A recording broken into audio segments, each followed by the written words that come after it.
Hello there, welcome to our channel Logging Apps again. Hope you are doing fine. I'm back with another tutorial video, and today I'll be showing you how to add your own music on TikTok. And now without further ado, let's dive right into the video. But before that, don't forget to like, subscribe and hit that bell icon for more videos. Now to add your own music on your TikTok content, let's open up our TikTok app first. And after opening the TikTok app, you can see this interface, and on the bottom middle of your screen you can see the plus icon over there. Tap on the plus icon.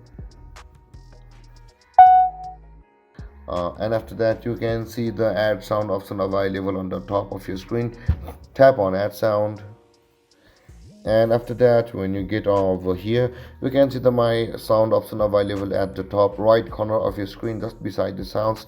Tap on my sounds, and when it loads you will get all of your sounds which are available on your device, and you can after that choose them. You can see all of these audios are available on my device. If I wanted to make a TikTok video with them, I can use these audios which are from device. And there guys, this is how you add your own music on your TikTok. And if you have any confusions or questions regarding the topic, don't hesitate to comment in the comment section below, and don't forget to like, subscribe and hit that bell icon for more videos. Thank you for watching guys. Peace.